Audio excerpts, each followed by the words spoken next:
After watching this video lecture, students will be able to describe the steps to prepare solutions, as well as prepare dilute solutions and explain the subsequent calculations connected. So the preparation procedures that we're going to be using to make solutions are going to vary depending on if we are preparing a molal or a molarity solution. So we're going to start by talking about the molarity solution and its steps, and then we'll talk about the molal solution. So step one is going to be to obtain the equipment that you need. Okay, so if you're making a 500 milliliter solution, you're going to need a 500 milliliter volumetric flask. Volumetric flasks are already calibrated to whatever specific volume value is indicated on the flask. Okay, so there's no need to measure your liquid portion's volume. All you need to do is follow the marking on the flask. Okay, so what you'll do is take your molarity as well as the volume you're trying to make, and you will subsequently do the work to calculate how many grams of the solute you will need. We've already done that. Okay, so you're going to first weigh your 45.0 grams of NaCl and add it to the 500 ml volumetric flask. Okay, then what you'll do, step two, is you're going to add some deionized water and swirl. Okay, now you want to add a little bit of deionized water and work on getting the solid as dissolved as you can. If you add all the way up to the calibration line with that deionized water, it'll make it very, very difficult for you to agitate the solution in the container, and it'll take a really long time for the solid to dissolve. So basically, you'll add some deionized water, you'll swirl, you'll add a little bit more, you'll swirl. Okay, and then eventually what you'll do is you'll add the remaining deionized water up to the calibration line on the flask. And then at that point, you will have created the solution with the correct concentration that you need. Now, some of you may be asking, why are we using deionized water? Well, anytime you're preparing a stock solution in laboratory, you want to make sure you know what's actually in the container. You don't want any reactions happening or anything of that sort. So deionized water is water that has been vaporized and then the vapor condensed down.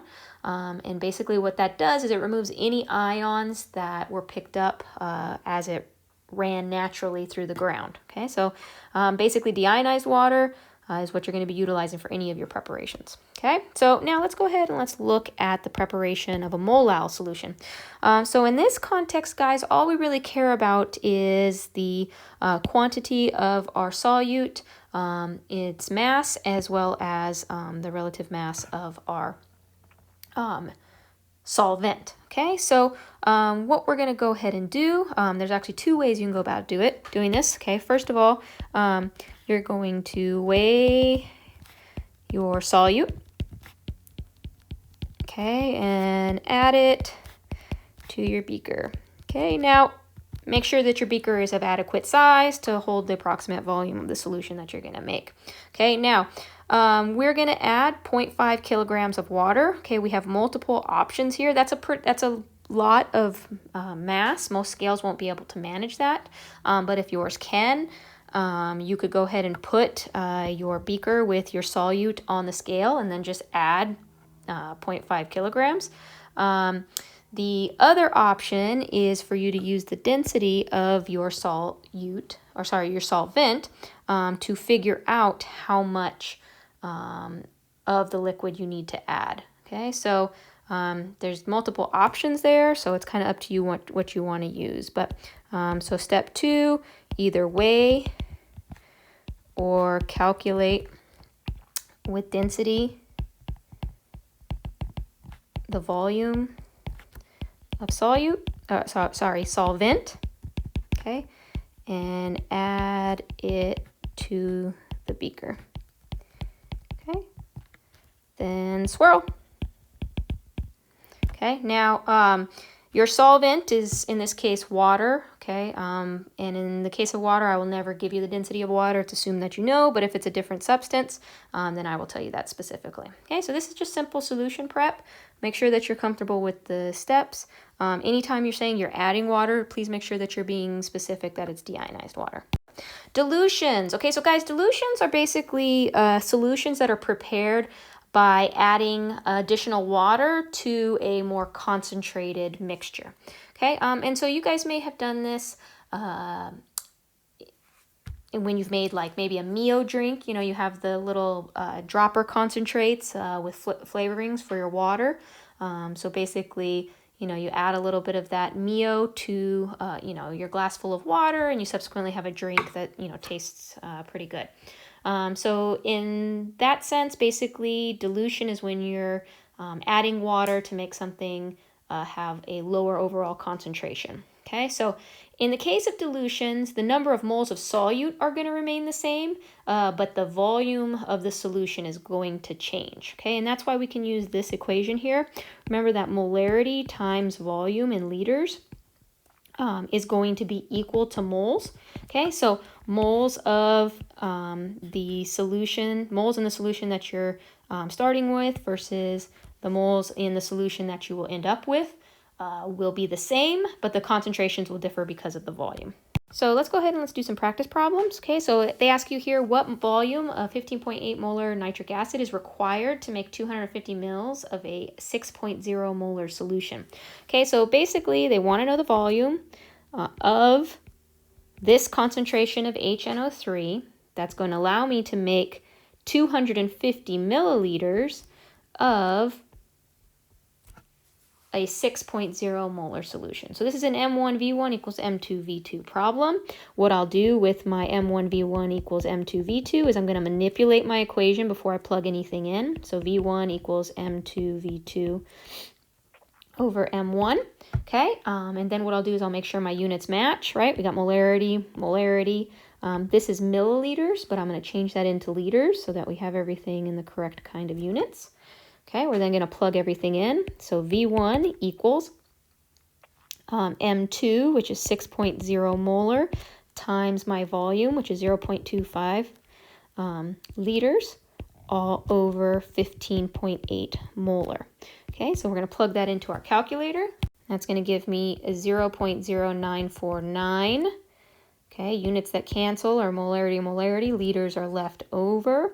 Okay, and then significant figures wise, we got 2, so 0.095 liters, or 95 milliliters is what I would need of the 15.8 molar HNO3. Okay, now what you guys need to notice here or recognize here is that I am taking a more concentrated solution. I'm taking 95 mils of the more concentrated solution, and I'm diluting it up to 250 milliliters so that I have a 6 molar solution. So in this case, when we're preparing this solution, we're still going to use a volumetric flask. We're still going to have to measure everything. But in the case of this particular problem, we're going to have to measure out our solute with a slightly different instrument, right? We're not going to do it by mass, we do it by volume. So that's when a volumetric flask or a pipette would come into play. Okay, let's go ahead and let's look at this next problem. It says, what is the new concentration of a solution when 10 milliliters of 2.2 molar sodium chloride is diluted to 100 milliliters with deionized water? So once again, this is an M1V1 problem. Okay, in this case, they want us to calculate the M2. Okay, so we got M1V1 equals M2V2. We're going to manipulate and solve for M2. Okay, so M2 equals M1V1 over V2. Okay, we're then going to put all of our units into liters. Okay, so we're going to move our decimals here and here. Okay, and then we're going to plug in our values. So M2 is going to be equal to M1, which is 2.2 molar, times our V1, which is going to be 0.00100 liters, all over 0.1000 liters. Okay, we plug this into our calculators.